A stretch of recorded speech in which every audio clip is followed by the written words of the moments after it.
Era el 4 de septiembre, un lunes, cuando ella se inclinó sobre la cama de mi hijo en la sala 307 del hospital y susurró: «Si te vas, todo se me va a hacer mucho más fácil, ¿sabes? No te preocupes por nada, yo me encargo de todo, incluso de tu madre». No grité.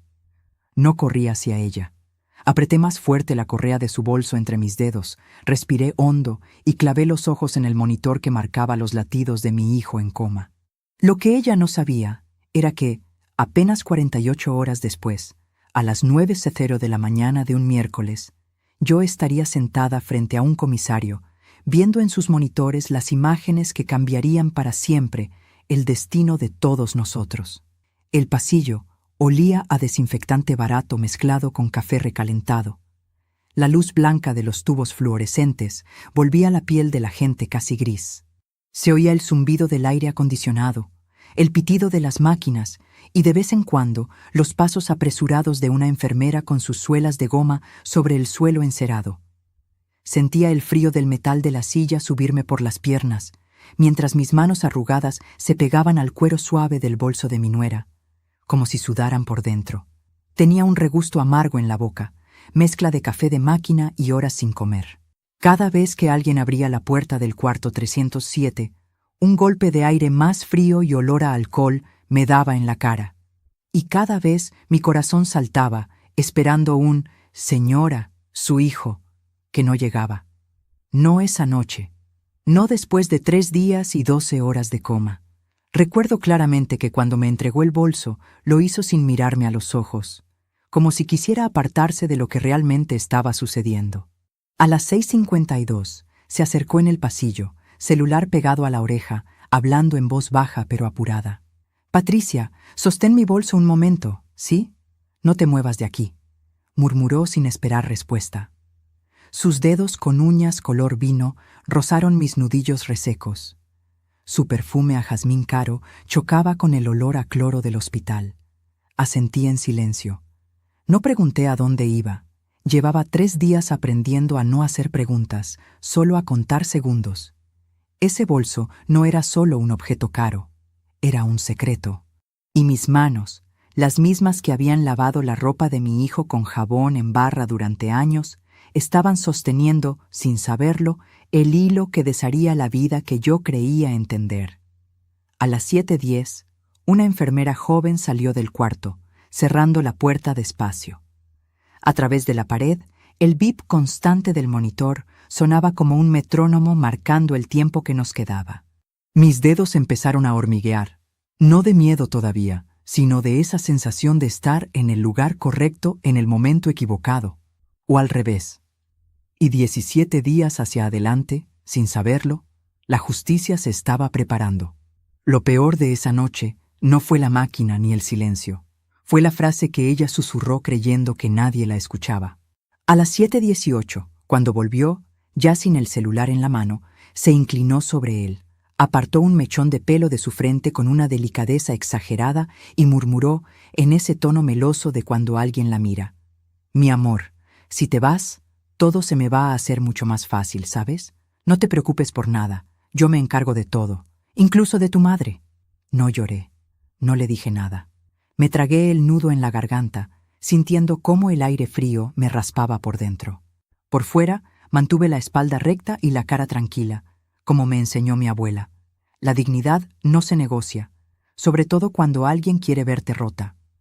Solo horas más tarde, en el baño de visitas del segundo piso, me permití apoyar la cabeza en la puerta y soltar 3 lágrimas rápidas y silenciosas, mezcladas con olor a lejía y polvo mojado. Volvamos a ese lunes.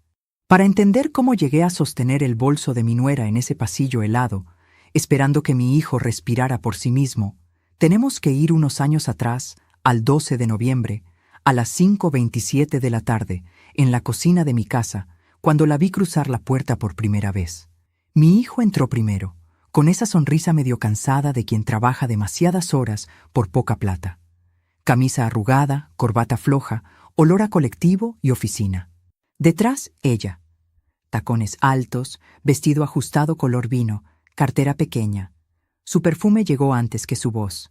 Dulce, elegante, ajeno a mi cocina de comida, detergente barato y café de filtro. «Ma, te presento a Laura», dijo mi hijo bajando la mirada un segundo, como si intuyera que algo iba a cambiar. Ella sonrió, pero solo de un lado de la boca. «Buenas tardes, señora Patricia», dijo, alzando apenas el mentón. Sus ojos recorrieron la cocina, paredes con humedad, mesa rayada, sillas desparejadas, fotos amarillentas en la heladera. Noté esa mirada y la guardé. «Pasa, hija, siéntate», respondí. Le ofrecí la silla más firme. Me limpié las manos en el delantal y le serví un plato humeante. Ella lo miró, inclinó la cabeza y llegó el primer golpe. Suave. «Ah, qué casero todo.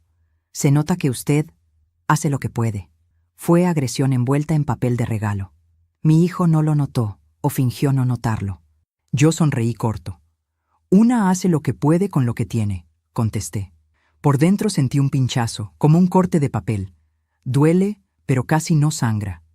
Todavía. Lo peor fue que mi hijo, que me conocía mejor que nadie, no levantó la vista para defenderme. Se sirvió pan y cambió de tema. Cada vez que ella atacaba, mi hijo se quedaba en silencio, como si su voz no importara. Con el tiempo, la agresión verbal se hizo más clara. 1 año y 2 meses después, el 20 de enero, en su cumpleaños 32, en el living de su departamento, llegaron los primeros empujones emocionales. Estábamos de pie, vasos de plástico con gaseosa, cumbia suave en el televisor, olor a empanadas mezclado con aerosol, brisa marina. Yo le había regalado una camisa sencilla, de algodón, comprada en oferta, en 2 cuotas de mi jubilación. Ella le regaló primero una billetera carísima de marca italiana, anunciándolo en voz alta. «No sabes lo que me costó encontrarla, pero tú te la mereces», le susurró. Todo brillaba. Cuando él abrió mi regalo, sonrió de verdad. «Gracias, ma, me encanta». Ella, apoyada en la mesada, con una copa de vino, soltó. «Ay, amor, pero ya tienes muchas camisas baratitas, ¿no?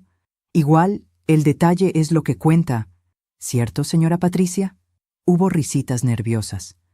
Sentí como si me empujaran contra la pared sin tocarme. Fue su primera crueldad emocional clara. Miré el piso.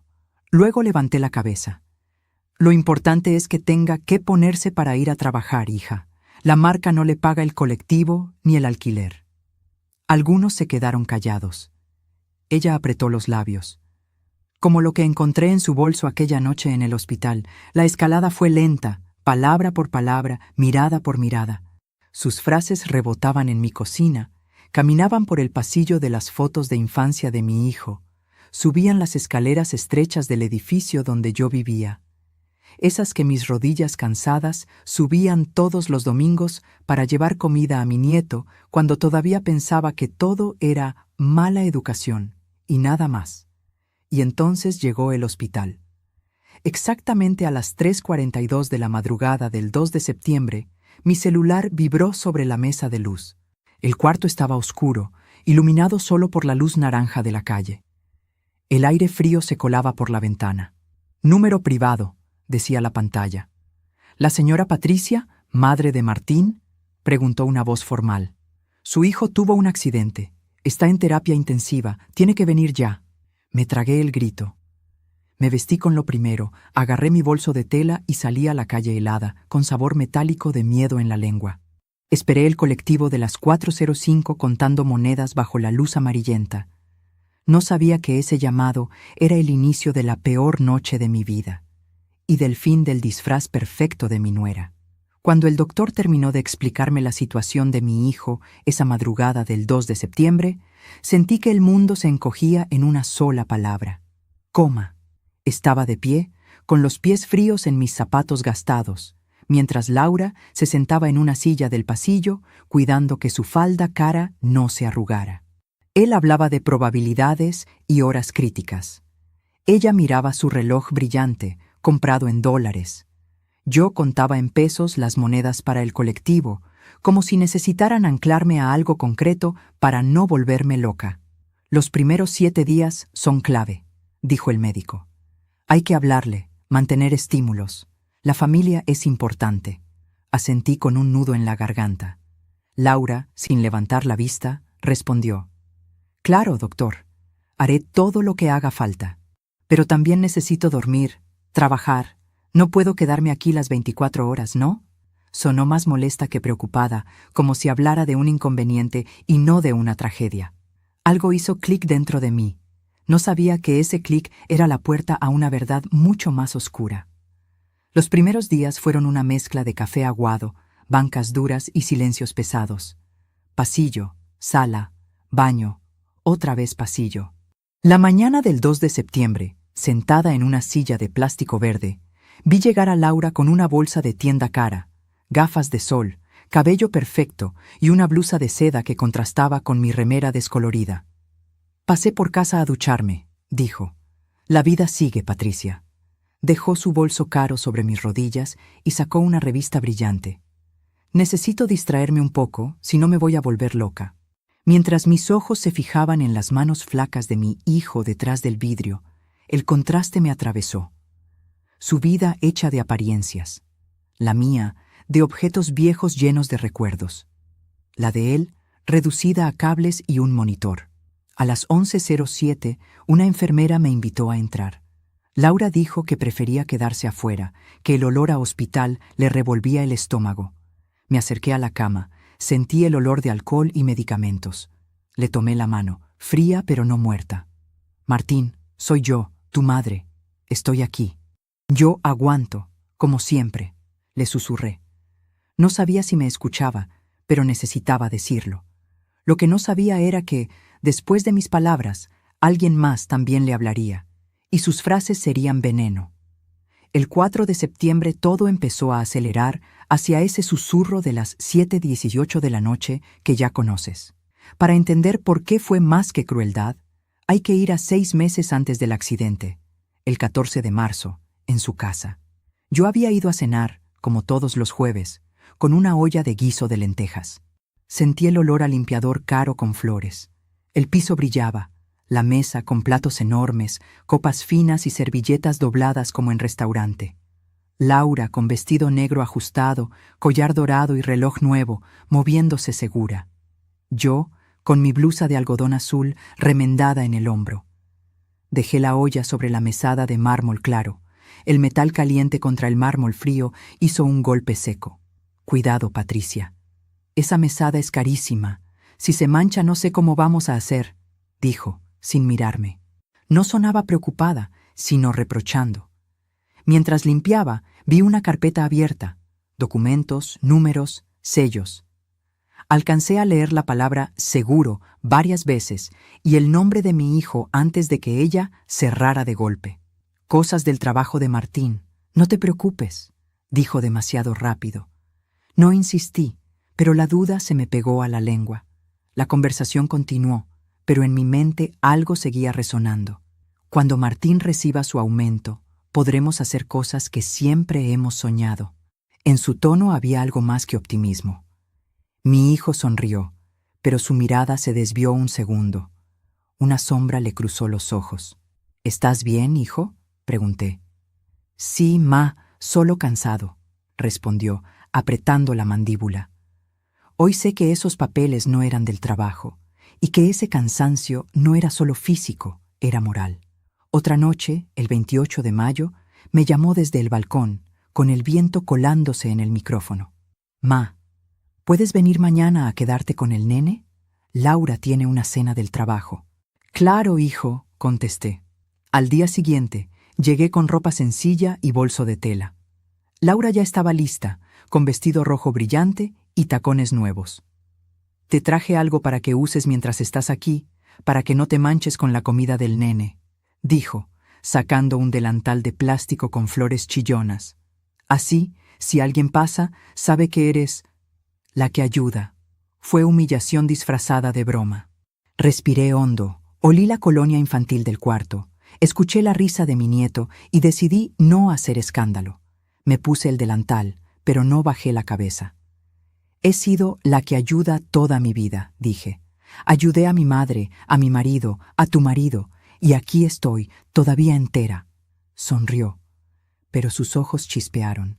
El ruido de sus tacones alejándose me sonó a reloj de arena vaciándose.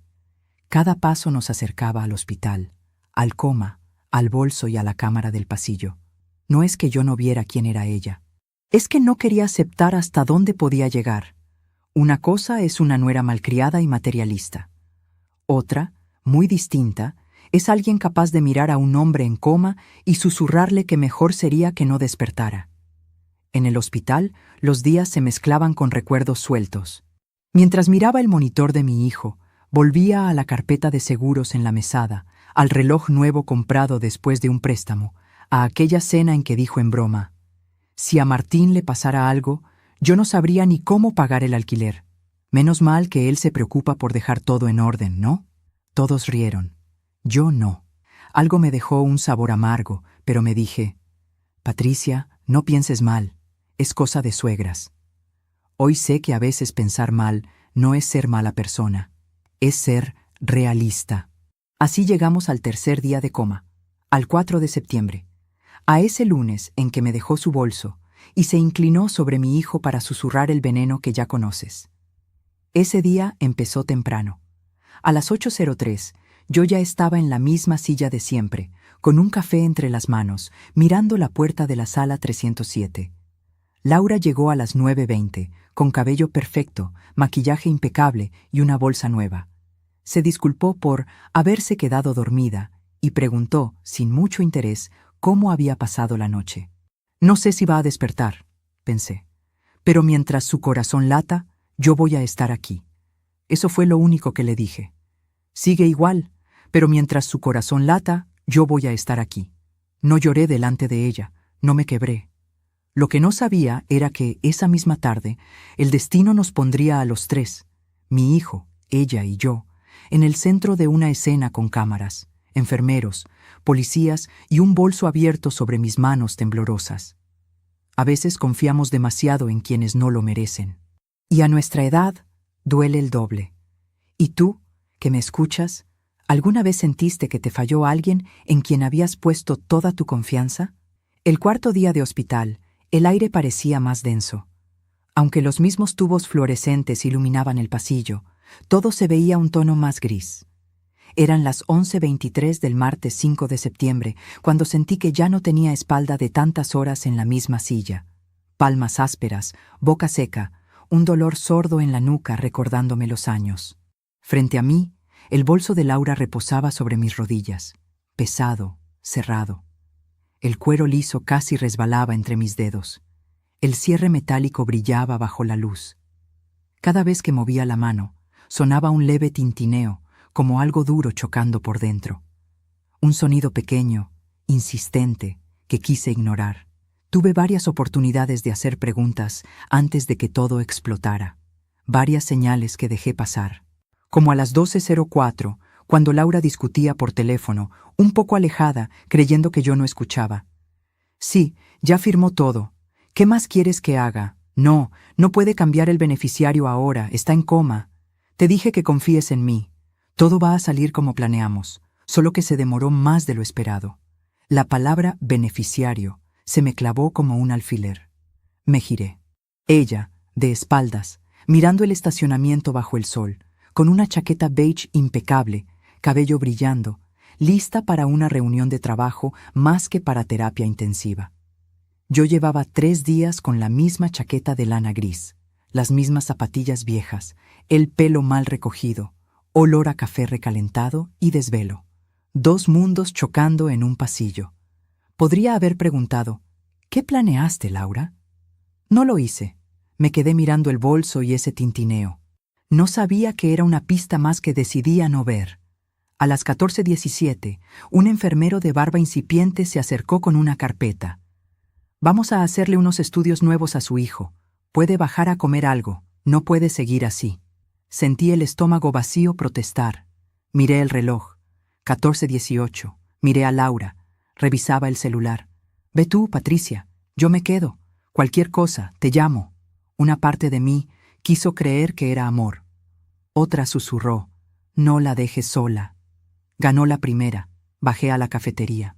El olor a comida recalentada y café viejo me golpeó. Compré un sándwich y un café. La miga estaba seca, el café hirviendo. Miré el reloj. 14:26. No pasaron ni 6 minutos, pero parecieron siglos. A las 14:32 dejé el sándwich a medias y subí de nuevo, con el café aún caliente en la mano. El pasillo estaba extrañamente silencioso. El zumbido del aire acondicionado y el pitido de las máquinas sonaban más fuerte. El olor a desinfectante era casi agresivo. Entonces la vi. Laura, de pie junto a la cama de Martín, dentro de la sala 307. A través del vidrio, la vi inclinarse muy cerca de él. Sus labios se movían, pero no oía nada. En el techo, a unos metros, un punto negro. La cámara de seguridad, con una luz roja mínima parpadeando como un ojo. Apoyé la mano en la pared fría, acercando el oído al vidrio. El vaso tembló. Un poco de café hirviendo me quemó los dedos, pero no solté un quejido. Si te vas, todo se arregla, ¿lo entiendes? La escuché por fin, muy bajito. No te preocupes por tu madre, yo me encargo. Ya firmaste todo, ya está hecho. No era solo crueldad, era frialdad, cálculo. Lo que no sabía era que esas palabras ya estaban siendo registradas por ese pequeño ojo rojo. La cámara del pasillo tenía un ángulo justo hacia la puerta entreabierta de la sala. Sin querer, ella misma dejaba grabado el inicio de su caída. A las 15:05, cuando me atreví a entrar, ella ya estaba junto a la ventana, mirando afuera. «Ah, ya volviste. Tu hijo está igual, no reacciona», dijo. Me acerqué a la cama. El olor a medicamentos era más fuerte. Le tomé la mano a Martín, tibia. «Aquí estoy, hijo. No estás solo», susurré. Laura miró el reloj. «Tengo que hacer unas llamadas. Voy al pasillo. Si viene el médico, me avisas». Dejó el bolso en la silla junto a la cama y se fue. Empecé a notar más señales. Demasiadas casualidades. A las 16:20 la vi a través de la ventana del fondo hablando con un hombre que no conocía. Traje sin corbata, maletín negro. Ella le entregó unos papeles, él los revisó, asintió, se los devolvió. Luego ella sacó algo del bolso y se lo mostró. Él hizo una mueca de preocupación. Yo solo vi la escena de lejos, con un cosquilleo en los dedos. El cuerpo ya sabía cosas que mi mente no quería aceptar. A las 18:47, mientras afuera empezaba a oscurecer, Laura se acercó con el bolso en la mano. «Patricia, necesito bajar al coche. Se me quedó un documento. ¿Te quedas con mi bolso? No quiero llevarlo por todos lados». Lo apoyó en mis rodillas antes de que respondiera. El cuero estaba tibio, impregnado de su perfume. «Claro», dije como siempre. Ella se alejó, tac, tac, tac, hasta perderse en el ascensor. Miré el reloj, 18:49. El pasillo quedó casi vacío. El bolso pesaba demasiado. No sabía que esa sería una de las últimas veces que diría «claro», sin pensar. Lo que había dentro iba a cambiarlo todo. Pero la palabra seguro regresó. Beneficiario, planeamos, firmó todo. En el fondo, ya intuía qué podía encontrar, no el detalle, pero sí la intención. Y aún así, me resistí. Dignidad bajo fuego, Patricia. No te rebajes a revisar un bolso ajeno. El tiempo seguía. A las 19:10, una enfermera pasó y me sonrió. «¿Cómo sigue su hijo?»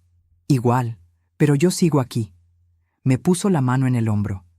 «Eso ayuda más de lo que cree». Miré el bolso. El bolso parecía mirarme. A las 19:14, el enfermero de barba que ya me había advertido antes, apareció apurado. «Señora Patricia, necesitamos que baje a recepción por un tema del seguro». Hoy sé que era una trampa de Laura para alejarme de la silla donde estaba su bolso. Miré el bolso. Miré la puerta del cuarto. Miré el ascensor. Él respiraba agitado, como si realmente tuviera prisa. El tiempo, que yo llevaba días contando en minutos y segundos, se me hizo nudo en la garganta. No sabía que esa caminata hacia recepción no solo me pondría frente a documentos sospechosos, sino que me dejaría, justo durante unos minutos, lejos del lugar exacto donde la cámara del pasillo registraría algo que después vería una y otra vez, frente a la policía, al comisario y a mí misma, preguntándome cuándo mi vida se había convertido en una película de suspenso. La primera vez que bajé a recepción por un problema con el seguro fue a las 19:19 de ese martes 5 de septiembre. Miré el reloj encima del mostrador justo cuando el fluorescente parpadeó y todo se vio un poco más oscuro. El sonido del ascensor, el murmullo de otras familias y el tecleo de la recepcionista eran un ruido lejano. Solo pensaba, ¿qué firma mía podía faltar si yo nunca había firmado nada? Me acerqué al mostrador. La recepcionista, una mujer de unos 40 años, con gafas y el cabello recogido, me miró con cansancio rutinario. «Soy Patricia, la madre de Martín Ríos, el paciente de la sala 307», dije. Tecleó, frunció el ceño. «Aquí no figura ningún papel pendiente suyo. Todo lo del seguro fue firmado por el paciente y por su esposa hace semanas». Sentí un frío que no venía del aire acondicionado. Insistí. Giró la pantalla. Una lista de documentos con marcas verdes. Todo completo, todo aprobado. Lo que no sabía era que ese viaje inútil no era un error del sistema. Era tiempo calculado, para que, justo mientras yo no estaba en el pasillo, algo ocurriera frente a la cámara. Volví al ascensor con sabor metálico en la boca. El espejo devolvía mis ojeras y la chaqueta gris pegada al cuerpo. ¿Quién te mandó abajo, Patricia? ¿Por qué ahora, cuando el bolso estaba sobre tus rodillas, pesado como una piedra?, me pregunté. A las 19:27, las puertas se abrieron en terapia intensiva. El pasillo estaba más vacío, olía más a desinfectante y menos a café. Caminé hacia la sala 307 con el corazón golpeando. El bolso ya no estaba en la silla. Miré a un lado y a otro. Nada. Sentí sudor frío en la nuca. «¿Busca algo, señora?», escuché detrás. Era el enfermero de barba incipiente, con una carpeta en la mano y una expresión mezcla de curiosidad y nervios. «El bolso de mi nuera», dije. «Lo dejó aquí». «¿Lo movieron?». Miró hacia la puerta y luego al techo, como haciendo cuentas. Su nuera lo tomó hace unos minutos. Lo vi por la cámara. Entró, lo agarró, volvió a salir. Luego regresó sola a la habitación. «¿Sola?», pregunté. «Sí, sola. Y 5 minutos más tarde salió otra vez con el bolso. No la vi regresar. Por eso bajé a avisarle sobre el seguro. Pensé que usted estaba con ella». Esas idas y venidas ya estaban grabadas. Cada entrada, cada salida, cada vez que el bolso cambiaba de manos. Al día siguiente vería ese mismo video junto al comisario, como una radiografía de una traición. Esa noche decidí callar. A las 20:03 me senté otra vez frente a la puerta de la sala 307, las manos entrelazadas. Laura no aparecía. El reloj avanzaba. El monitor de mi hijo marcaba su ritmo. Yo era una estatua por fuera, una tormenta por dentro. A las 21:15, por fin, la vi venir desde el ascensor. Cabello algo despeinado, la respiración agitada. Entró al cuarto, me saludó apenas, y en su nerviosismo por una llamada, salió olvidando su bolso en la silla. Miré el cuero liso sobre el asiento. Mi corazón sabía que esa distracción era la pieza que faltaba. Estuve a punto de decirlo todo. A las 22:02, ya dentro de la sala, le tomé la mano a Martín. Laura se quedó del otro lado de la cama, con una expresión que cualquiera habría confundido con preocupación. Yo ya no. «Aquí estoy, y voy a estar hasta el final», le susurré a mi hijo. «No le digas esas cosas», murmuró ella.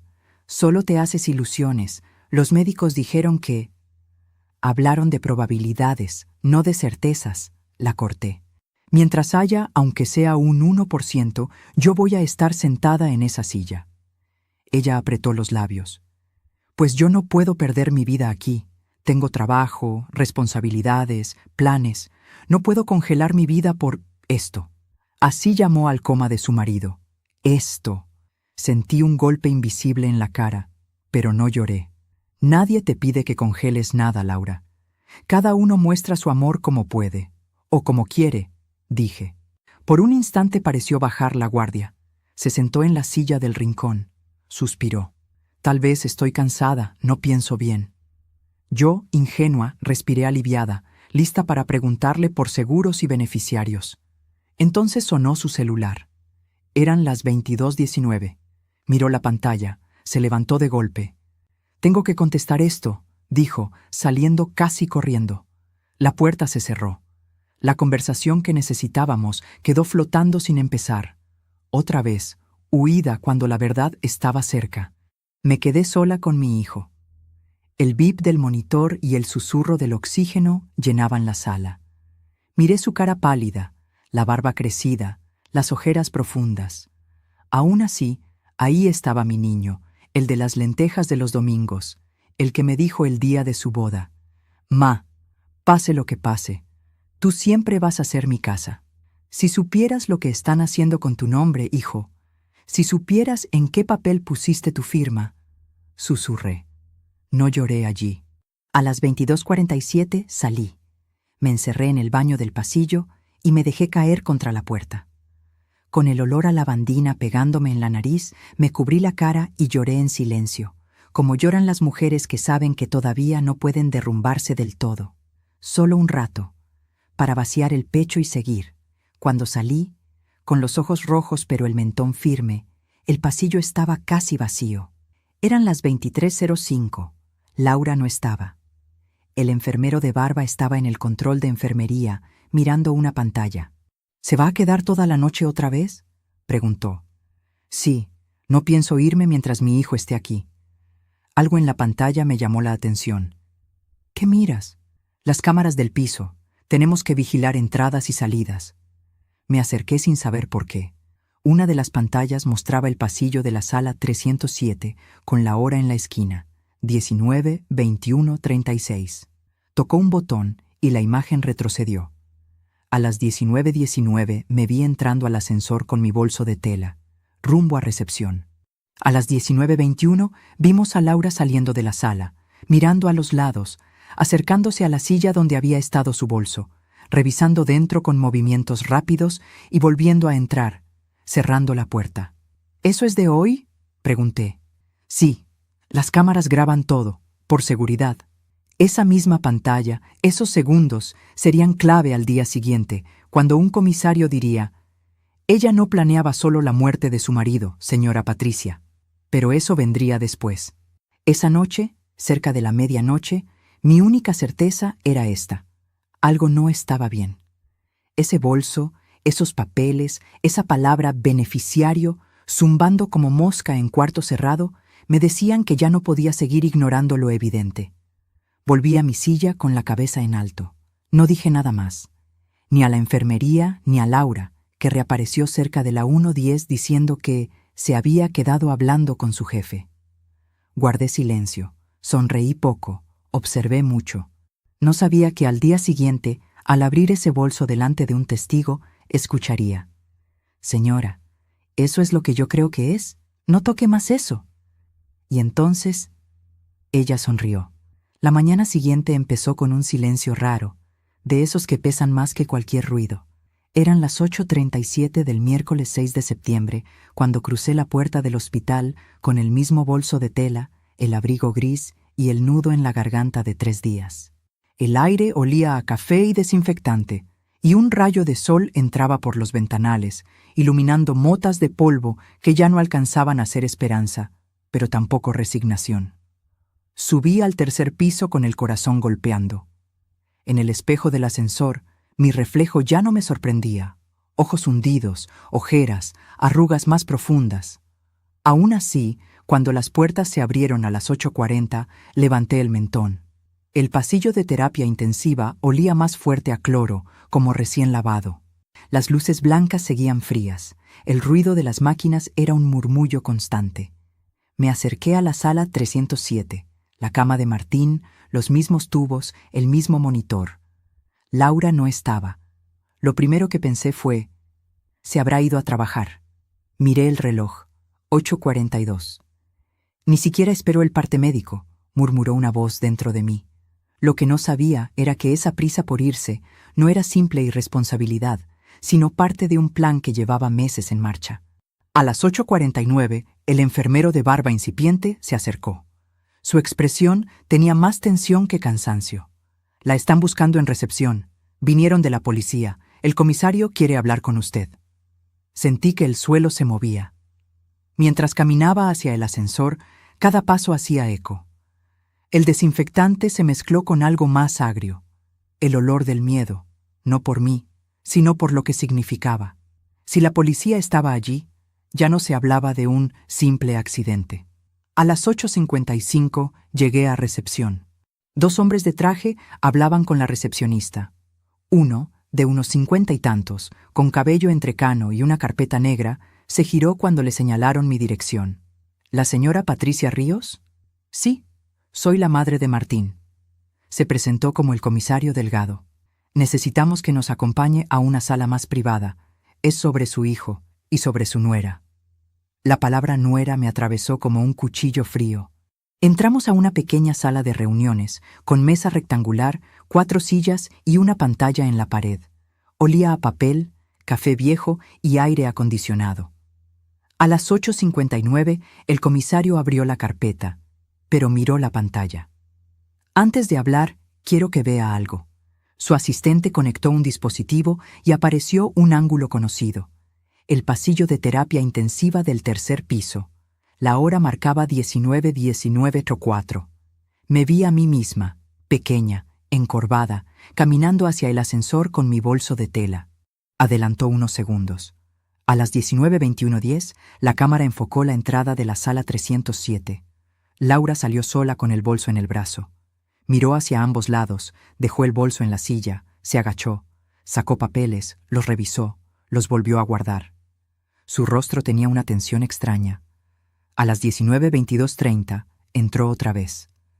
La puerta quedó entornada. A las 19:23 se la vio inclinándose sobre la cama de mi hijo, muy cerca de su rostro. La cámara no captaba el audio dentro, pero yo ya sabía qué había susurrado. Si te vas, todo se arregla. Ya firmaste todo. Yo me encargo. A las 19:24 se enderezó, miró hacia la puerta y salió al pasillo.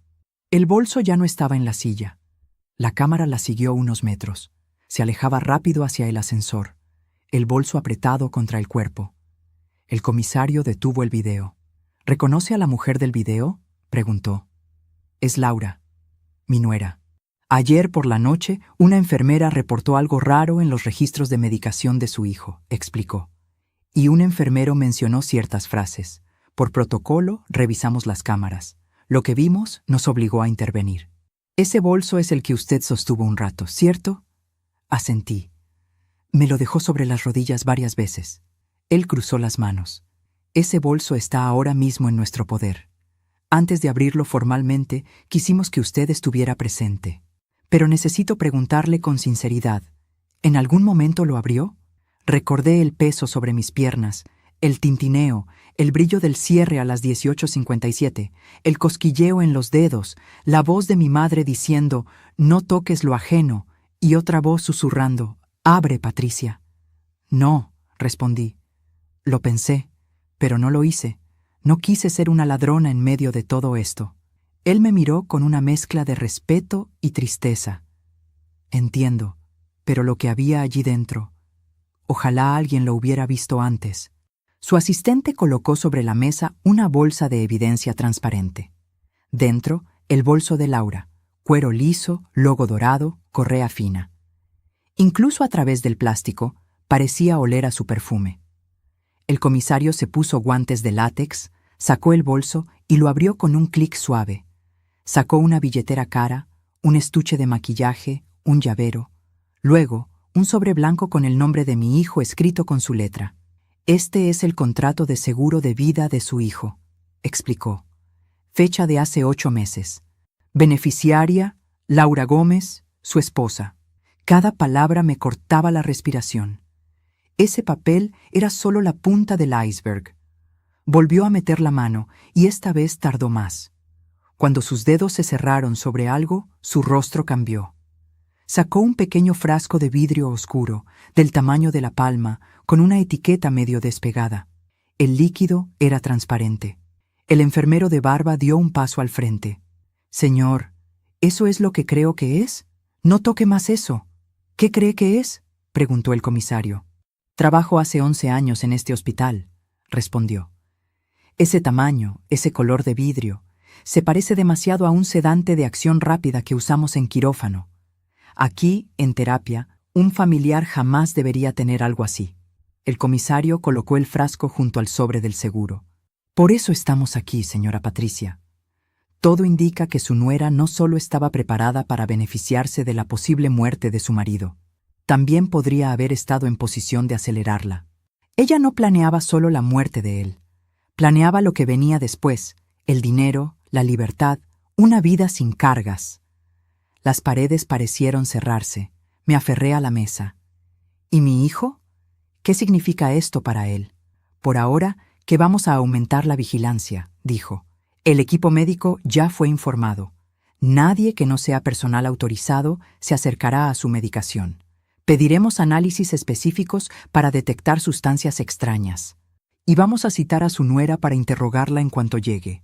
Mientras tanto, en otro lugar de la ciudad, a las 9:12, Laura atendía una llamada que la citaría en la comisaría para aclarar unos detalles del seguro, sin imaginar que el video, el frasco y el bolso ya habían hablado por ella.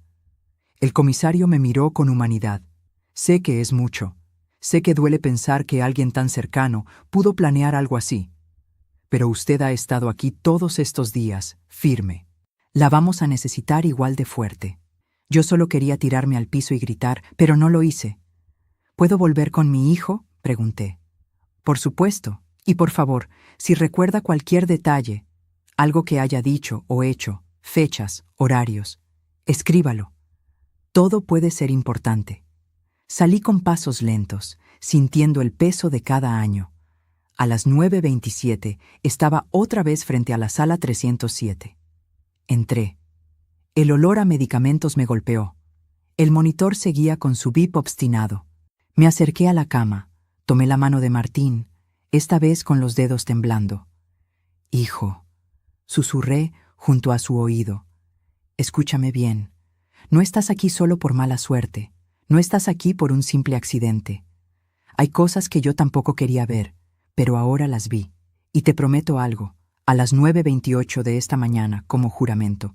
En unos días, cuando todo salga a la luz, nadie más va a usar tu nombre para nada sucio. Nadie más va a decidir por tu vida sin mirarte a los ojos. Miré el reloj. 9:28. Sentí el calor de su mano, leve. Podría haber sido imaginación o algo más. Un mínimo movimiento. Lo que no sabía era que, 5 días después, exactamente a las 9:28 de la mañana de un lunes, algo en ese mismo cuarto cambiaría para siempre. Solo faltaban 5 días. Eran las 10:11 de la mañana de ese miércoles 6 de septiembre, cuando sentí por primera vez que ya no era solo yo la que observaba a Laura, sino que el mundo empezaba a verla sin el filtro de sus sonrisas. La policía ya tenía el bolso, el frasco y el contrato del seguro. Los médicos estaban avisados. Yo, frente a la cama de mi hijo, por fin tenía algo que no había tenido en días. Un propósito claro. Hasta ese momento mi rutina había sido esperar. El parte médico, que él moviera un dedo, que ella mostrara humanidad. Ahora empecé a contar hacia adelante. Hacia el día en que mi hijo pudiera despertar y hacia el día en que la verdad saldría a la luz. Ese día, el comisario había dicho, no estaba tan lejos. Me quedé sola con Martín hasta casi el mediodía. Le hablaba de cosas sencillas, de su hijo, de la escuela, de la comida que le debía, de la pileta del club donde iba de chico. Le describía el sol que entraba por la ventanita alta, el olor a café del pasillo cuando los enfermeros volvían de su descanso, la textura áspera de las sábanas al acomodarle la manta. Quería llenarle el mundo de sensaciones, aunque no pudiera abrir los ojos. A las 12:03, una enfermera entró con cara seria. Señora Patricia, el doctor quiere hablar con usted en la sala de informes. Es importante. El corazón se me encogió. Cuando en un hospital dicen, es importante, algo se hace pequeño por dentro. Lo que no sabía era que esta vez no se trataba solo de diagnósticos, sino también de decisiones. Mientras caminaba por el pasillo, con el ruido lejano de un televisor y el olor a sopa recalentada escapando de alguna cocina, pensé en los últimos meses, en cada comentario de Laura sobre el dinero, en cada dejar todo en orden, en sus planes con el supuesto aumento de sueldo de mi hijo, con el cuando tengamos más plata, nos mudamos, compramos coche, nos vamos de vacaciones. La plata siempre en el centro. Entré a la sala de informes.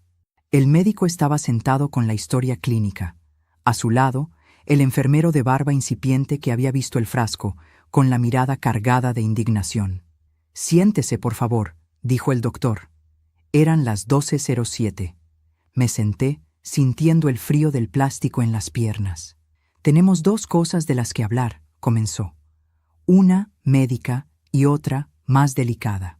«Empiece por la médica», pedí. «Su hijo se mantiene estable dentro de la gravedad. No ha habido deterioro significativo. Eso es una pequeña buena noticia. Sin embargo, sigue en coma. No podemos saber cuándo, ni si, despertará. Usted ya lo sabe». Asentí. Esa parte ya dolía desde hacía días. «La otra parte tiene que ver con algo que encontramos en sus análisis», continuó. Siguiendo la recomendación de la policía, pedimos estudios más específicos. Algunos resultados tardarán, pero otros ya dan indicios. Encontramos trazas mínimas de un sedante que no forma parte de su medicación habitual. Sentí un incendio helado. Quiere decir que alguien administró a su hijo una sustancia que no debía», completó. «No en una dosis suficiente para causarle un paro, pero sí para mantenerlo más profundo, más lejos. No fue un error médico. Los registros están limpios. Y como ya sabe, el frasco encontrado en el bolso de su nuera coincide por su aspecto con ese tipo de sedantes». En ese momento dejé de pensar en Laura como una nuera mala, egoísta, interesada, y empecé a verla como alguien capaz de cruzar un límite que una persona decente ni siquiera se plantea. No solo se había acomodado a la posibilidad de la muerte de mi hijo, había coqueteado con la idea de empujarla. «¿Él siente algo? ¿Sabe que estamos aquí?», pregunté. «Los estudios muestran que, aunque esté en coma, ciertas zonas del cerebro aún responden a estímulos», respondió. «No sabemos qué entiende ni cuánto, pero no está completamente desconectado. Las voces familiares, los recuerdos, pueden ayudar». Esas palabras fueron un hilo al que agarrarme. Salí a las 12:23 con la palabra sedante golpeando en la nuca. Afuera, el murmullo del hospital seguía como si nada hubiera cambiado. Pero para mí, todo había cambiado. Al volver a la sala 307, el aire parecía más pesado. Me senté junto a la cama, tomé la mano de Martín. «Te voy a decir algo que nunca pensé que tendría que decirte. Te están haciendo daño, hijo. No los médicos. Alguien que tenía que cuidarte. Alguien a quien le diste tu firma, tu confianza, tu vida. Pero también te digo esto. No voy a dejar que termine como ella quería. No mientras me quede un día de vida. Si puedes escuchar, aunque sea como un eco lejano, quédate con esto. 5 días. Solo 5 días más. Y todo va a empezar a darse vuelta». La idea de los 5 días venía de lo que había dicho el comisario. Necesitamos entre 3 y 5 días para tener resultados, órdenes judiciales y testimonios. Ese será el momento de actuar. Yo lo agarré como quien agarra una tabla en medio del mar. Desde entonces, el tiempo dejó de ser un dolor lento y se convirtió en una cuenta regresiva. El primer día de esa cuenta atrás, el miércoles, pasó entre llamados de la policía, idas y venidas de abogados del hospital y la ausencia ruidosa de Laura. No apareció, no llamó, no preguntó por su marido. Fue como si se la hubiera tragado la tierra. En el fondo, sabía que también era parte de su forma de ser, desaparecer cuando la realidad se ponía incómoda. El segundo día, jueves 7 de septiembre, a las 10:45, el comisario me llamó al celular de mi chaqueta gris. Su nuera fue citada a las 9:30 y está declarando. Niega todo. Dice que el frasco no es suyo, que alguien lo puso en su bolso, que el seguro fue idea de su esposo, que solo firmó donde le dijeron. Es el libreto típico, pero el video no miente, y los análisis tampoco. Yo lo escuchaba desde una salita junto a terapia intensiva, con olor a café más fuerte que a desinfectante, la mano temblando alrededor del teléfono. ¿Y qué va a pasar con ella?, pregunté. Por ahora no podemos detenerla sin una orden judicial firme, respondió. Pero le retiramos el acceso libre al hospital. Cualquier intento de entrar se registrará. No va a poder acercarse a su hijo sin que lo sepamos. Esa misma tarde, a las 18:00, el comisario volvió con nuevas copias del video. Esta vez habían recuperado, de otra cámara, un ángulo parcial del interior de la sala 307. No era perfecto, pero bastaba para ver su mano cerca del suero, su muñeca girando como si inyectara algo en la vía. A las 18:07 se la veía detenerse, mirar hacia la puerta y sonreír apenas. ¿Ve eso?, dijo el enfermero, de pie junto a mí. Ese gesto es de alguien que sabe lo que hace. Yo no pude responder. Tenía la boca seca, solo escuchaba el bip del monitor y un zumbido en la cabeza. Todo esto será parte de la causa, añadió el comisario. Cuando terminen los 5 días, tendremos más que suficiente para que un juez entienda que esto no fue casualidad, que hubo intención. Su nuera no planeaba solo la muerte de su marido, planeaba quedarse con el dinero y rehacer su vida como si nada. Pero ya no. Mientras la policía reunía pruebas y los médicos ajustaban medicaciones, algo empezaba a moverse también del lado de mi hijo.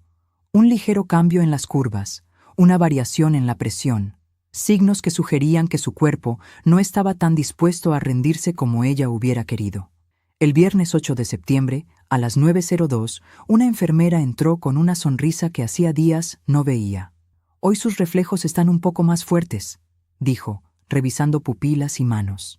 «No queremos crear falsas esperanzas, pero algo se está moviendo». «Te lo dije, Martín», susurré. «Solo 5 días, aguanta». Faltaban 3.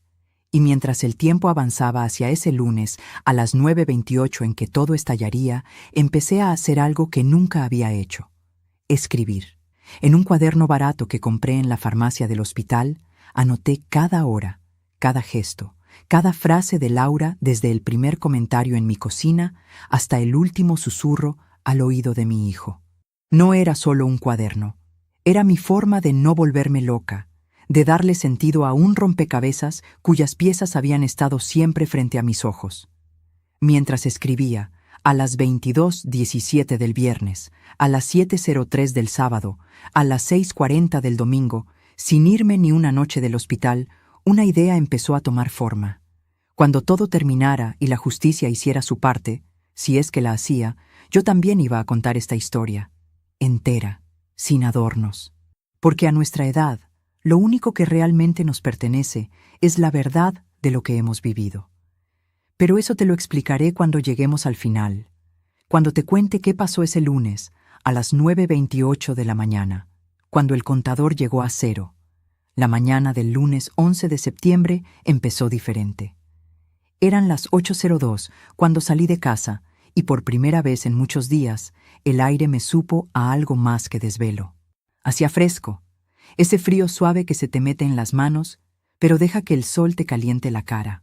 Caminé hasta la parada del colectivo con el mismo bolso de tela y las mismas monedas contadas al milímetro, pero con una certeza nueva en el pecho. Hoy era el día. Se cumplían esos 5 días que le había prometido susurrando al oído de mi hijo. En el colectivo, el ruido del motor y las conversaciones ajenas eran un murmullo. Miraba por la ventana, tiendas abriendo, gente con mochilas, la señora del kiosco levantando la persiana. Todo seguía como siempre, solo que yo no era la misma. En el bolso llevaba mi cuaderno lleno de fechas y frases, y algo más pesado que el cuaderno: el peso de haber aceptado, por fin, quién era realmente la mujer que se había casado con mi hijo. Llegué al hospital a las 8:39. El hall olía a café recién hecho y desinfectante, como cada mañana, pero esa mezcla ya no me daba ganas de llorar, sino de pelear.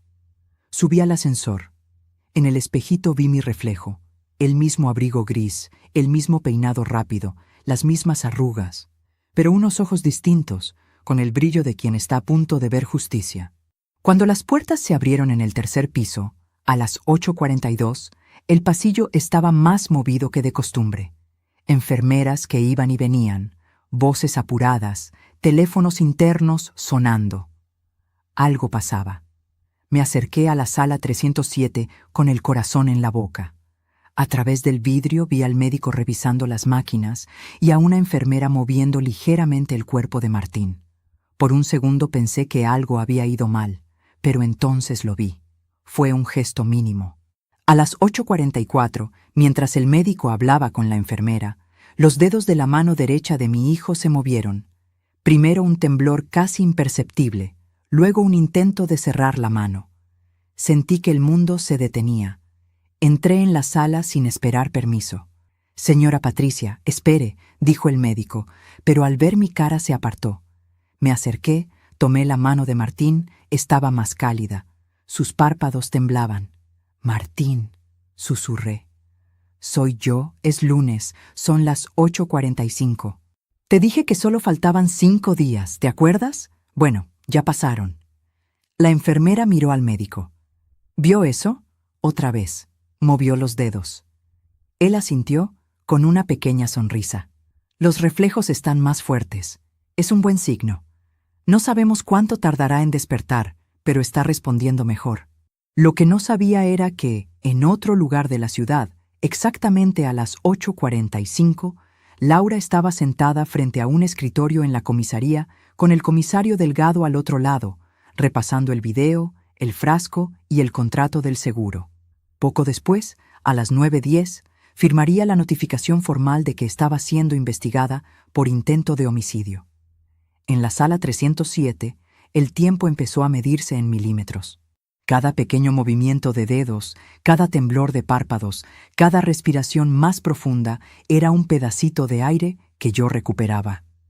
El bip del monitor sonaba como un tambor de batalla. A las 9:21, el enfermero de barba incipiente entró con una carpeta y me miró con una mezcla de cansancio y orgullo. «Señora Patricia, el comisario viene para acá en unos minutos. A las 9:30 quiere hablar con usted y también quiere ver a su hijo».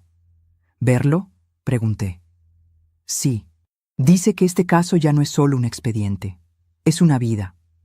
Esa frase se me grabó para siempre. A las 9:27, el pasillo se volvió más ruidoso. Pasos firmes, voces bajas, el crujido de una carpeta. El comisario apareció en la puerta de la sala 307 justo a las 9:28.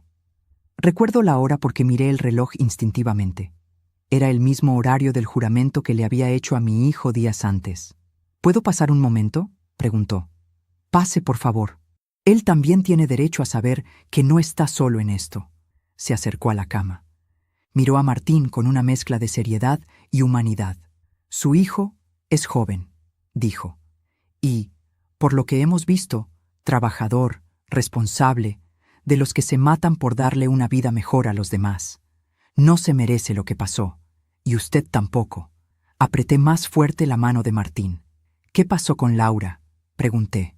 «Está declarando nuevamente», respondió. «Las pruebas son contundentes. El video muestra sus movimientos junto al suero. El frasco con restos del sedante estaba en su bolso. Los análisis de su hijo coinciden con la sustancia. Y el contrato del seguro, con ella como única beneficiaria, firmado pocos meses antes del accidente, completa un cuadro muy claro para iniciar un proceso serio. Hoy mismo, a primera hora de la tarde, el juez va a decidir una medida cautelar. Lo más probable es que salga de aquí directa a una celda de detención preventiva». Sentí alivio y tristeza a la vez. Alivio porque alguien la estaba frenando. Tristeza porque nadie gana realmente en una historia así. Ella no planeaba solo la muerte de él, añadió el comisario. Planeaba borrar a todos los que le recordaran su falta, incluso a usted. Hay llamadas donde habla de sacar a la suegra del medio después, para que no molestara con preguntas. Esas palabras fueron un golpe en el estómago. Sacarme del medio, como si yo fuera una caja vieja. Y sin embargo, en el fondo no me sorprendieron. Ya había visto en cada mirada que mi presencia le molestaba. El comisario se quedó un rato más con el médico. Yo volví a mi tarea, a hablarle a mi hijo, pero esta vez con otro tono. «Martín», le dije, sintiendo sus dedos moverse apenas, «quiero que escuches bien. Tú confiaste en alguien que no lo merecía. Firmaste papeles sin leer, diste acceso a tu cuenta, a tus seguros, a tu casa. Lo hiciste por amor, por costumbre, por cansancio. No te culpo. Pero a partir de hoy, te prometo que nadie va a usar tu nombre sin que estés consciente para decir que sí o que no. Nadie va a afirmar nada por ti, porque si sales de esta, y creo que sí vas a salir, vas a aprender como yo, que el amor no se demuestra afirmando todo a ciegas, sino estando, cuidando y diciendo la verdad, aunque duela. Mientras hablaba, el cuerpo de mi hijo libraba su propia batalla bajo la piel. Cada leve cambio en la frecuencia cardíaca, cada mínima respuesta a la luz, era su forma de decir, todavía estoy aquí. A las 10:12, el médico volvió. Movió una luz frente a los ojos de Martín, le apretó la uña, le habló firme. Martín, si me escuchas, intenta mover la mano de tu madre.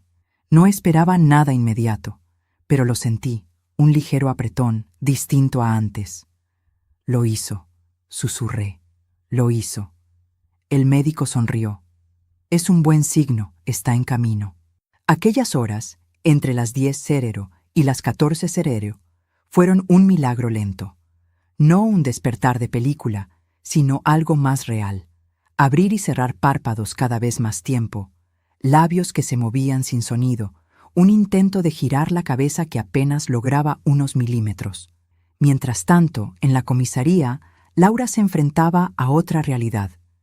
El seguro ya no era un número en un papel, sino el centro de un expediente que hablaba de móviles, intención y posibilidad.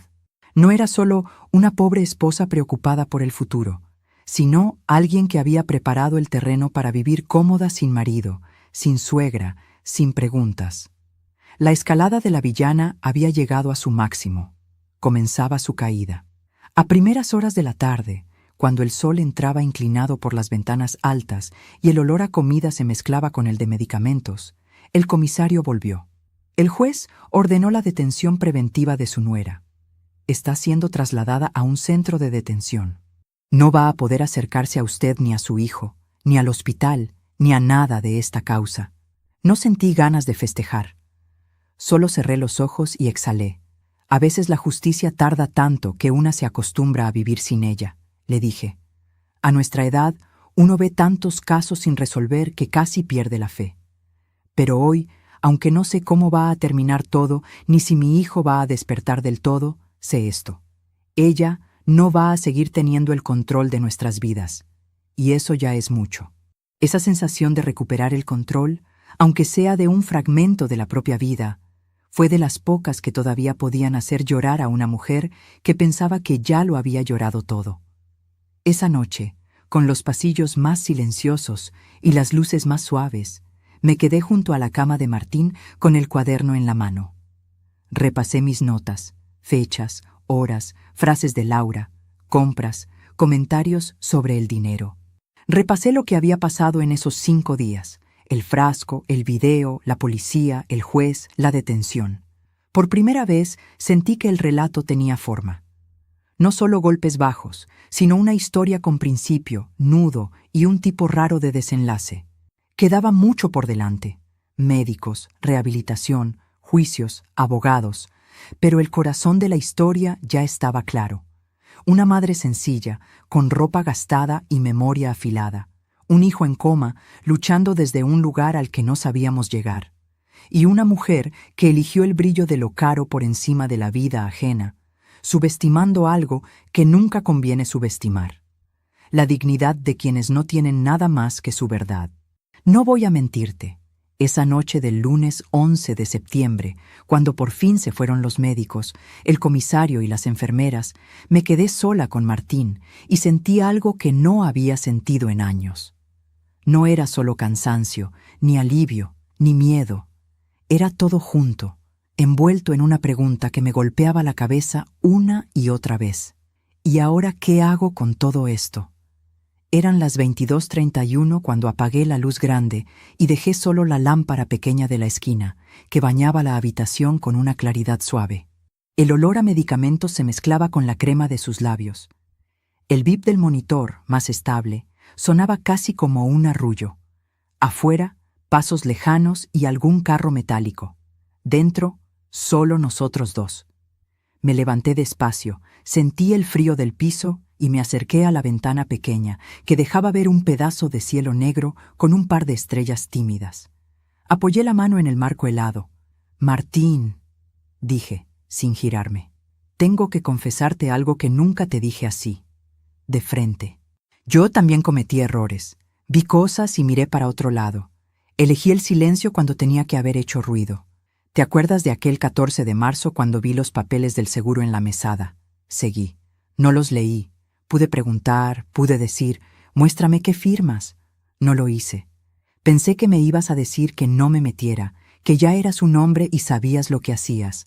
Y no quise que tuvieras problemas con tu mujer por mi culpa. Lo miré. Seguía con los ojos cerrados, pero su expresión parecía menos rígida. «Déjame reformularlo», susurré. «No fui cómplice de ella, pero fui cobarde. Y la cobardía también pesa. Hoy, a mis 61 años, te digo algo que ojalá hubiera entendido antes. El amor que se calla todo, al final también mata. Mata despacio, pero mata». Me senté a su lado, saqué el cuaderno del bolso y lo abrí. Ahí estaban. Fechas, horas, palabras de Laura, gestos, miradas. «Por eso decidí que esta historia no se va a quedar solo en mi cabeza», continué. «La voy a contar desde el principio, no para hacerme la víctima ni para dar pena, sino para que otros entiendan que las señales están ahí, que el dinero cambia a la gente, que la codicia se disfraza de chiste, de comentario, de preocupación por el futuro. Si la dejas crecer, termina en esto, un frasco de sedante en un bolso de marca». Pensé en mi propio bolso de tela, sin logo ni brillo, lleno de anotaciones y pañuelos. Ella, con bolsos caros llenos de cosas peligrosas. Yo, con uno barato lleno de memoria. «¿Sabes qué fue lo peor, Martín?», pregunté. «Que mientras tú trabajabas 12 horas por un sueldo en pesos que apenas alcanzaba, ella soñaba en dólares, en viajes, en relojes de marca, en zapatos que cuestan más que un mes de tu trabajo. Cada vez que hablaba del futuro, no te incluía a ti ni a mí. Incluía cifras. Y yo, por amor a ti, me hice la tonta. Pasé páginas. Encontré el 20 de enero, tu cumpleaños 32, la camisa baratita, el detalle es lo que cuenta, las risas. Si alguien me hubiera dicho que un día estaría sentada en un hospital descubriendo que tu nuera planeó tu muerte para cobrar un seguro, me habría reído, murmuré. Una quiere creer que esas cosas pasan en películas, no en la casa de una. El monitor cambió un poco el ritmo. Quise pensar que tu cuerpo reaccionaba a ciertas verdades. «Te voy a contar algo más», seguí. «El comisario dijo que, en sus llamadas, ella habló de sacarme del medio, que cuando todo se calmara, yo iba a ser un problema a resolver. ¿Sabes qué pensé? Que por primera vez me alegraba de ser pobre. No tenía más que mi vida. Si alguien quiere sacártela, no es por lo que tienes, sino por lo que representas.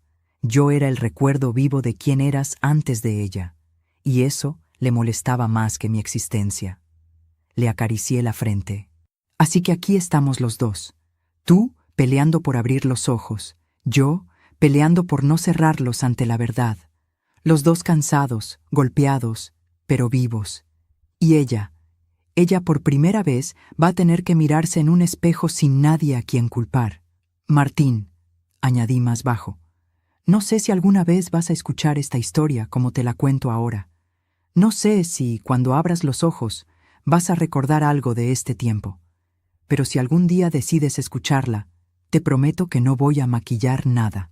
El amor que te tengo no necesita mentiras, se sostiene en la verdad aunque duela». No sabía entonces que esas palabras se convertirían en el corazón de todo lo que vendría.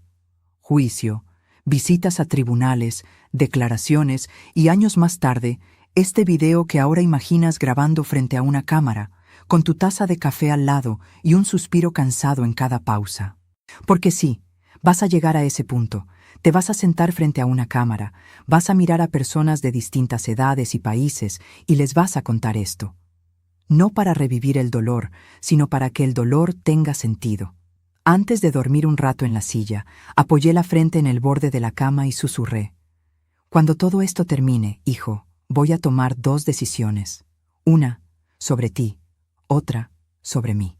La primera la sabía, cuidarte, ayudarte a rehabilitarte, acompañarte aunque nunca volvieras a ser el mismo. La segunda aún no estaba clara. Solo sabía que no podía seguir siendo la mujer que se tragaba las cosas y se rompía sola en un baño. Los días siguientes fueron una mezcla de avances lentos y papeles rápidos. Martín fue saliendo del coma despacio, como quien sube una escalera oscura sin baranda. Primero abrió los ojos unos segundos, luego siguió la voz con la mirada. Intentó hablar y la garganta le traicionaba. Cada palabra era una batalla. Mientras tanto, la justicia se movía con su ritmo burocrático, pero con un empujón extra. Eran los pequeños detalles que comenzaron a encajar, como las llamadas grabadas, los análisis médicos y finalmente el frasco. Todo apuntaba a algo mucho más grande. La escalada de la villana había llegado al máximo. Ahora tocaba bajar, peldaño por peldaño. Meses después, Laura dejó de ser la esposa del paciente Martín Ríos para ser la imputada Laura Gómez, acusada de tentativa de homicidio y fraude. Ya no llevaba bolsos caros a los hospitales, sino uno pequeño, transparente, supervisado por guardias. Y yo seguía llevando el mismo bolso de tela, con el cuaderno adentro, porque la historia aún se estaba escribiendo. Hubo un día clave, casi un año después. Viernes 15 de marzo, 9:02 de la mañana, en el juzgado. Olor a papel viejo, a café barato, a nervios. La sala llena. Yo en la tercera fila, con una blusa sencilla. Marta, mi vecina, a mi lado. Laura entró escoltada. Ropa simple, sin marcas, el cabello recogido, por primera vez sin maquillaje. Su mirada recorrió la sala. Cuando se cruzó con la mía, hubo un segundo de silencio absoluto en mi cabeza. No la odié. Sentí rabia y dolor, pero odio, no. El odio te encadena a quien te hizo daño, y yo quería soltar esa cadena. Cuando declaró, repitió su libreto, que no sabía nada, que el frasco no era suyo, que el seguro era sugerencia del banco, que amaba a su marido. Entonces, el juez pidió el video. Otra vez el pasillo, la sala 307, ella inclinándose, manipulando el suero, sacando algo del bolso. Luego reprodujeron el audio filtrado del susurro, reconstruido por peritos. Si te vas, todo se arregla. Ya firmaste todo. Yo me encargo. La sala se quedó en silencio. Al escucharse, Laura no bajó la cabeza ni lloró. Sonrió. Esa misma mueca torcida de mi cocina, cuando dijo, «Usted hace lo que puede». Entendí algo. Algunas personas no cambian con el castigo. Cambian escenarios, ropas, palabras, pero por dentro siguen igual. Lo único que cambia es que, con el tiempo, se quedan sin lugares donde esconderse. Cuando me llamaron a declarar, el juez me pidió que contara, con mis palabras, lo vivido desde el primer día. Podría empezar por el accidente, dije, pero parecería que todo empezó ahí, y no es verdad. Empezó el día que mi hijo trajo a Laura a casa, con un comentario sobre mi cocina sencilla, con una sonrisa torcida, con una frase sobre hacer lo que se puede que me pinchó el pecho. Luego siguió con chistes sobre regalos baratos, con humillaciones disfrazadas de broma, con planes donde él siempre trabajaba más y ella siempre soñaba con más cosas. Siguió con documentos sobre una mesa, con seguros firmados sin que yo los viera, con llamadas sobre beneficiarios, con bolsos caros y frascos donde no debían estar. Y empezó a terminar en un hospital, con mi hijo en coma, mientras ella le susurraba que sería mejor que no despertara. Yo no soy abogada, añadí. Lo que sí sé es esto.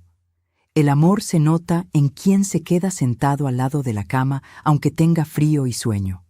En quien deja la ropa cara en casa y se pone un buzo cualquiera para venir a cambiar un pañal. En quien cuenta pesos para un colectivo en vez de billetes grandes esperando un seguro. Yo estuve ahí, ella no. Cuando terminé, sentí por primera vez que mi voz tenía peso, que esas palabras guardadas durante años quedaban registradas en un lugar que importaba. El juicio siguió. Llegó la sentencia. Hubo condena. No perfecta para nadie, pero suficiente para que, desde entonces, el nombre de mi hijo dejara de estar unido legalmente al de ella. Volvió a ser Martín Ríos a secas. Yo seguí yendo al hospital, luego al centro de rehabilitación, luego a su casa, ayudándolo a caminar, a hablar, a recordar. Algunos días se acordaba de todo, otros no. A veces preguntaba por Laura, a veces no. Cuando lo hacía, le decía la verdad, sin adornos, sin odio. Ella tomó decisiones, le decía, y ahora está pagando por ellas. Tú también tomaste decisiones, pero eras otro, en otro contexto. Lo importante no es quedarnos viviendo ahí, sino lo que hacemos con lo que nos queda. Y lo que nos quedaba era esto: una vida más sencilla, más limitada en unas cosas, más profunda en otras. Menos pesos en el bolsillo, sí, pero más claridad en la cabeza. A veces confiamos demasiado en quienes no lo merecen, y el precio es alto. Pero a veces la vida nos da una segunda oportunidad para hacer algo con esa historia, para que no sea solo un dolor que se repite en silencio, sino una voz que se comparte. Por eso estás aquí, escuchando esto. Porque un día, sentada en la cocina de mi casa, con olor a café y pan tostado, miré mi cuaderno lleno de anotaciones y pensé: si esta historia se queda solo en este cuaderno, es una lástima. Si la cuento, tal vez una mujer de 60, 70, 50 años, o una más joven, vea las señales a tiempo. Y tú, que estás del otro lado de la pantalla, quizás seas esa persona. Abrí la puerta y me golpeó algo que no había sentido en semanas. Olor a hogar, a jabón en polvo, a comida sencilla, a madera vieja. El sol de las 6 entraba por la ventana de la cocina, tiñendo de naranja las cortinas descoloridas. Dejé el bolso de tela sobre la mesa, colgué la chaqueta gris en la silla de siempre y me quedé de pie unos segundos, escuchando el silencio. Ahí me di cuenta de que todo había cambiado. Antes esperaba escuchar la televisión, una olla, el teléfono sonando. Ahora solo estaba yo y el eco de mis pasos sobre el piso gastado. La soledad tiene un sonido peculiar. No es silencio del todo, es como una respiración contenida. Me serví un mate y me senté en la mesa. Abrí el cuaderno y por primera vez en mucho tiempo no escribí. Miré las páginas llenas, los renglones ocupados por una letra que ya mostraba el cansancio. ¿Y ahora?, pensé. La parte del hospital, del frasco, de la policía, del juicio, ya está contada. ¿Qué viene después? El después a veces da más miedo que el durante. Pasaron semanas en una especie de limbo. Martín seguía en rehabilitación, mejorando despacio. Algunos días hablaba con claridad. Otros se quedaba mirando un punto fijo, como si la mente se le fuera a un lugar donde yo no podía alcanzarlo, mezclando fechas y conversaciones. Una tarde, mientras le acomodaba las mantas en la cama del centro de rehabilitación, él me miró fijo y dijo: «Ma, ¿y Laura?». Sabía que esa pregunta iba a llegar. Habíamos hablado del accidente, del coma, de la rehabilitación, del trabajo, pero hasta entonces él había esquivado su nombre. «¿Qué recuerdas tú de ella?», pregunté, sentándome al borde de la cama. Pensó un momento. «Recuerdo que discutíamos mucho», dijo. «Que se enojaba por la plata, que me pedía que trabajara más, que decía que tú eras una carga». Hizo una pausa. «Recuerdo que firmé algo en el banco, un día de lluvia. Ella estaba apurada. Decía que era por si pasaba algo. No me acuerdo de leer todo. Solo firmé. Confié». Sus ojos se llenaron de lágrimas. «¿Qué pasó con ella? Todos hablan, pero nadie me dice todo». Respiré hondo. «Te voy a decir la verdad», respondí. «No toda de golpe, pero la verdad. Laura está presa. La justicia determinó que intentó aprovechar tu accidente y tu estado para avanzar en un plan que ya venía armando». «¿Plan?», repitió. «Sí», dije, sin adornos. «El seguro de vida, el frasco que encontraron en su bolso, tus análisis, el video, todo junto mostró que no solo estaba preparada para beneficiarse si tú morías, sino que estaba dispuesta a empujar un poco más para que eso pasara». Se quedó en silencio, mirando sus manos, los mismos dedos que habían firmado papeles sin leer. Entonces, yo estuve a punto de... «No termines la frase», lo interrumpí, suave pero firme. «Sí, estuviste en riesgo, pero no estás muerto. Estás aquí, y eso cambia todo. Lo demás es parte de una historia que vamos a aprender a dejar en su lugar. Esa conversación fue el primer paso de un proceso de perdón que no iba a ser fácil ni para él ni para mí. Hubo días en que me pregunté si había hecho bien en empujar tanto para que la verdad saliera a la luz. La verdad no solo libera, también duele. A nuestra edad, una se pregunta si no hubiera sido mejor no saber tanto. Pero veía la mano de mi hijo moviéndose en los ejercicios, su esfuerzo por decir gracias al fisioterapeuta, y entendía que sí, que había valido la pena. Al menos ahora, lo que teníamos por delante era una vida basada en hechos, no en mentiras. Un día, la psicóloga del centro, una mujer de voz suave y perfume floral barato, me llamó aparte. Señora Patricia, lo que usted vivió no es solo un caso policial. Es la historia de una vida de sacrificios, silencios y lealtades mal correspondidas. ¿Ha pensado en hablar de esto fuera de aquí? ¿Fuera de aquí? ¿Cómo? ¿Con quién? Con más gente, respondió. Con otras mujeres y hombres de su edad o mayores. Lo que usted cuenta podría ayudar a otros a reconocer señales, a no firmar cosas sin leer, a no dejar que los traten como estorbo cuando ya dieron la vida por los hijos. Me reí, incrédula. ¿Quién va a querer escuchar a una jubilada de 61 años contando sus desgracias? Más gente de la que cree, dijo. Mucha gente mayor está en Internet, ven videos, escuchan historias, necesitan identificarse con alguien de su generación. Usted tiene algo poderoso, una historia real, dura, pero con dignidad. No es solo víctima, es testigo, es protagonista. La palabra protagonista me sonó rara. Siempre había sido la madre de, la esposa de, la suegra de, nunca la protagonista de. Piénselo, insistió. No tiene que decidir hoy. Pero anote esta idea en su cuaderno también. Esa noche, en la cocina de mi casa, con olor a sopa y pan tostado, abrí el cuaderno y escribí en una página nueva. Idea loca. Contar mi historia en un video, para quien quiera escuchar, para no tragarme sola todo esto. Desde ese día, la idea empezó a dar vueltas en mi cabeza como mosca en verano. Al principio la espantaba. No, Patricia, tú no sirves para cámaras, eso es para jóvenes. Pero recordaba cómo se quedaban escuchándome las otras madres en la sala de espera, cómo asentían, cómo alguna decía, a mí mi nuera también me humilla, pero nunca me animé a decirlo. O, mi hijo también firmó cosas sin leer, me da miedo. Un sábado, mientras tomaba un café aguado en la cafetería, una señora de unos 70 años se sentó a mi lado. Usted es la mamá de Martín, ¿verdad? Sí, respondí. He oído partes de su historia, dijo. Las enfermeras hablan, los pasillos hablan. Quería decirle que nos ayuda, a las que venimos detrás suyo con dolores parecidos. Una escucha y piensa, entonces no estoy loca, no soy la única. Nos quedamos un rato en silencio, sorbiendo el café. ¿Y si usted contara todo eso? Pero a más gente, murmuró. Mi nieta se pasa el día viendo videos de gente que no conoce. Si escuchara a alguien como usted, quizá aprendería algo antes de que le toque. Esa noche me senté frente a la mesa de la cocina con el cuaderno abierto y el celular de mi nieto en la mano. Él me había enseñado a ver videos, pausar, leer comentarios.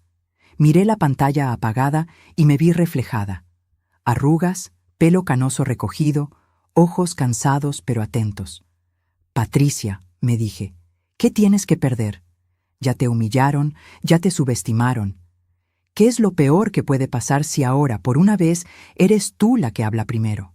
No decidí ese día, pero por primera vez no descarté la idea. Los meses siguientes fueron de adaptación. Martín volvió a casa con ejercicios, controles, medicación. Pusimos barandas en el baño, quitamos alfombras, movimos muebles. El olor a hospital fue cediendo lugar al olor a comida, a café, a linimento de mentol. La televisión volvió a encenderse. Hablábamos más, callábamos menos. Un domingo, mientras veíamos un noticiero sobre otro caso de fraude familiar, Martín cambió de canal y apareció una mujer de pelo blanco contando su historia frente a una cámara, con mate en mano. «Se parece a ti», dijo él sonriendo. Ella hablaba con calma de soledad, miedo, injusticias y pequeños triunfos. En los comentarios, gente de todas partes le escribía cosas hermosas. Yo no sabía que tantas personas mayores hacían esto, comenté. Es que ahora todo el mundo puede hablar, respondió Martín. La diferencia es que algunos tienen algo que vale la pena escuchar. Me miró. No hizo falta que dijera más. Esa noche no dormí. Me levanté, fui a la cocina, encendí la luz y saqué el cuaderno. Lo abrí en la primera página. 2 de septiembre, 3:42 de la madrugada. Llamada del hospital. Su hijo tuvo un accidente. Pasé página tras página. Fechas, horas, citas, olores, diálogos. Todo estaba ahí, no como novela perfecta, sino como la vida misma, a veces desprolija, a veces repetitiva, a veces brutalmente clara. Entonces lo decidí. Voy a contar esto, dije en voz alta. Tal como fue, sin maquillaje, sin venganza, solo con la verdad, y que cada uno haga con esa verdad lo que quiera. No sabía cómo se encendía una cámara, ni cómo se subía un video, pero sabía algo más importante. Sabía contar. A mi ritmo, con mis palabras, con mis silencios. Sabía sostener una historia con la memoria y con la dignidad. Y así llegamos aquí, a este momento en que tú me escuchas hablar de mi nuera, de mi hijo, del hospital, del bolso, del frasco, de la policía, del juez, del juicio, de la rehabilitación. No como una pobre señora contando desgracias, sino como una mujer que, a los 61, decidió que ya no quería que otros hablaran por ella.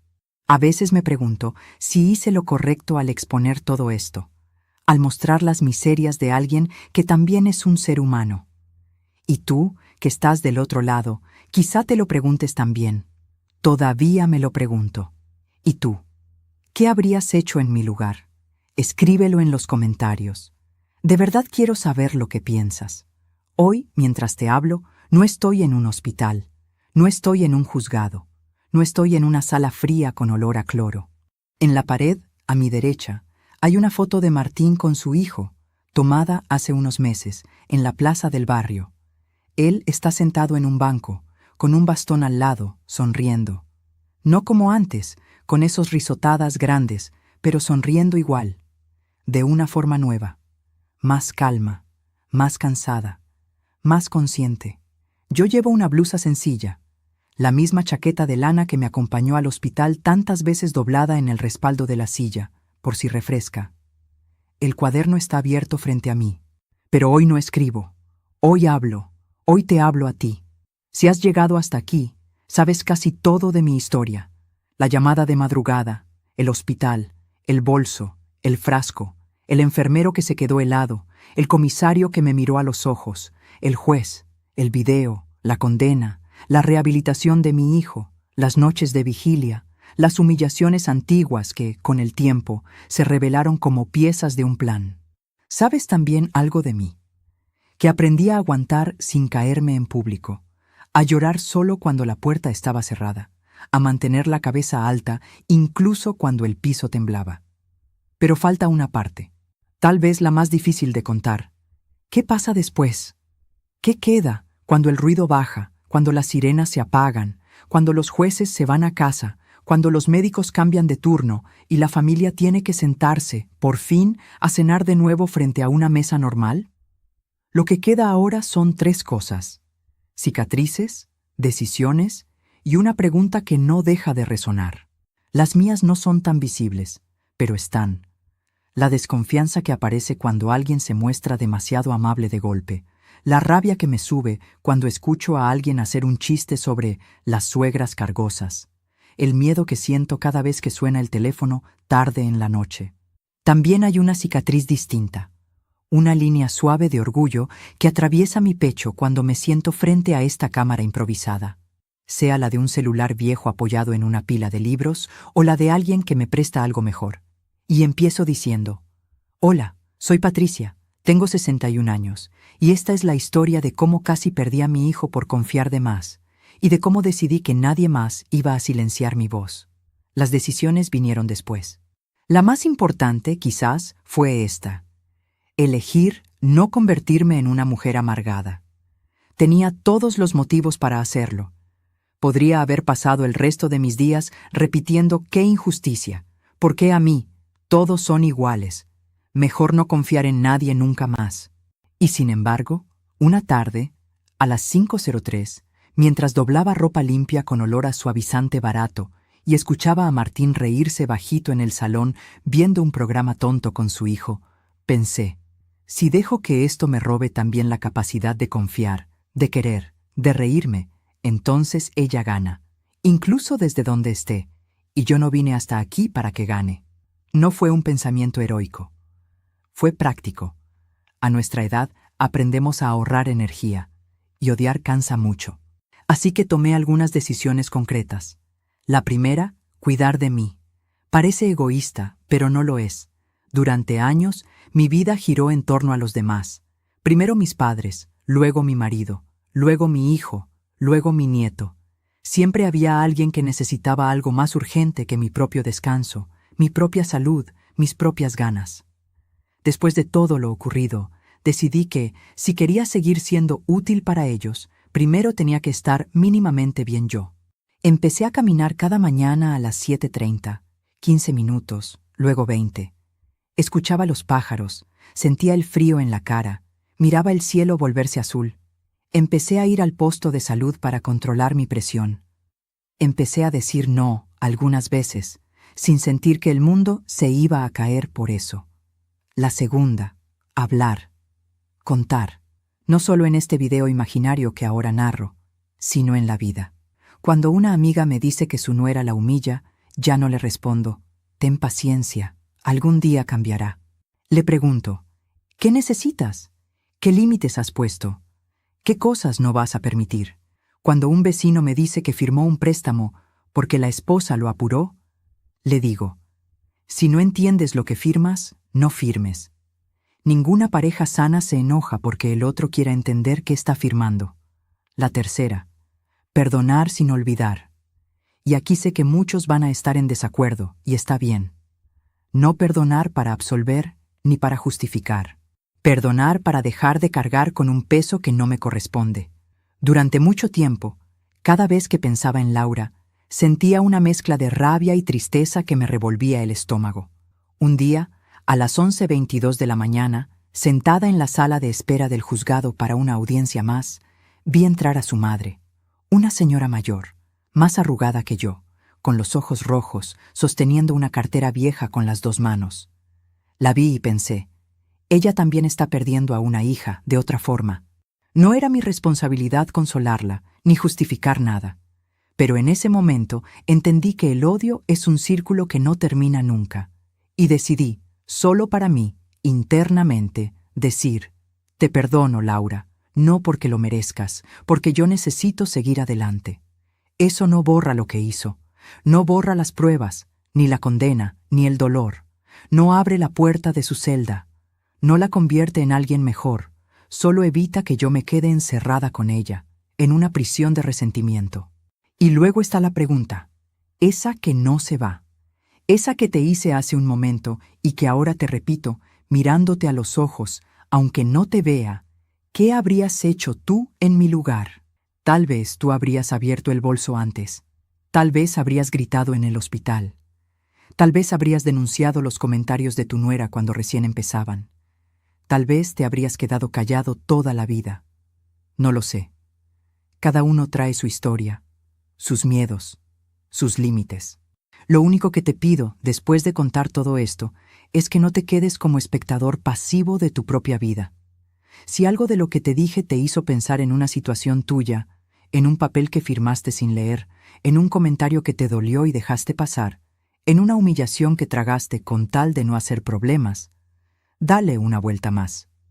Pregúntate, ¿qué precio estoy pagando por esta paz aparente? A veces, la paz aparente sale más cara que un conflicto necesario.